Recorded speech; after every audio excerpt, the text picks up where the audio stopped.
Hi, Kat Cora here. I'm cooking my favorite sandwich, my cheesesteak sandwich. Now this is fantastic when you've got all your friends over watching the football game, you put everything out and let them make their own.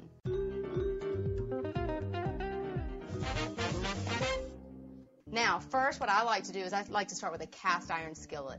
Now this makes for very even cooking and it gets really nice and hot. It really holds the heat. So if you've got one, it's great to use. Now add in my olive oil. And also, if you don't have a cast iron skillet, you can actually do this in just a regular 10-inch saute pan. And it should be smoking. You want this really hot because you're dealing with thin sliced onions, peppers, and mushrooms. And they're all consistently cut, as you can see.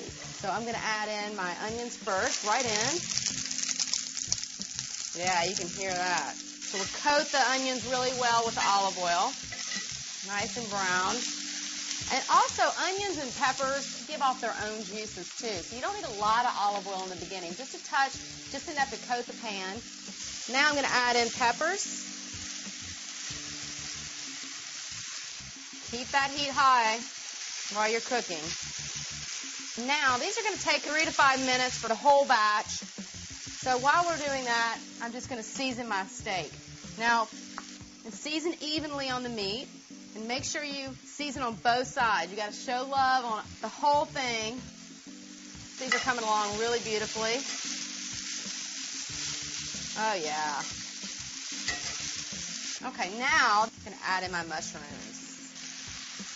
Okay, now what I've done is I've preheated my oven to about 275 or 300, and I like to put these vegetables once they're done on a baking sheet, and just let them sit in the oven until everything else is ready to go, your cheese sauce, your steak. Take the vegetables, put them right on this baking sheet. Now I'll take a spatula, a rubber spatula, and just get all of this out of the bottom because I'm going to use this pan again to sear my steak. You don't want any leftovers in there because they'll burn and they'll give an off flavor to your steak. So we'll get all that out, pop this in the oven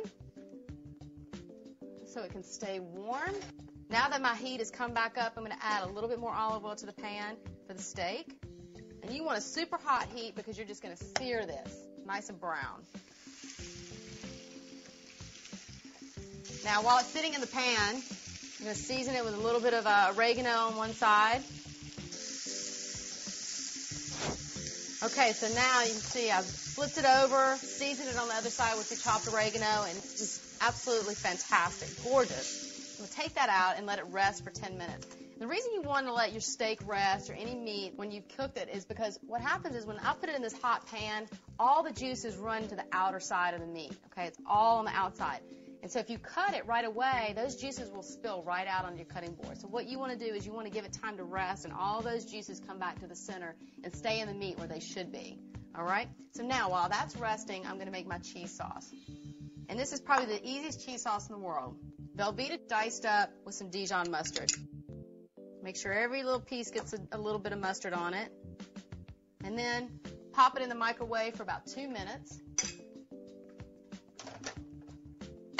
All right. Oh, this smells so good. So you just stir it right up. Nice and creamy, super easy. And the part I like, because I get all the little scraps, is cutting the steak. So now I'm just going to slice this really nice and thin because this is such a beautiful piece of meat. And these are sandwiches. All right. Oh, so beautiful. Look at that. Oh. See, I remember why I love the sandwich all over again. Now I'm going to keep slicing this. I'm going to get all my vegetables out. I'm putting everything out so when people come over, they can just make their own and we can have a great time. Look at this, my cheesesteak sandwich. It's a meal in itself. And what I like to do is I like to take a tossed green salad, put it on the side with a little balsamic vinaigrette. Fantastic. And your friends are going to love you. And remember, keep cooking.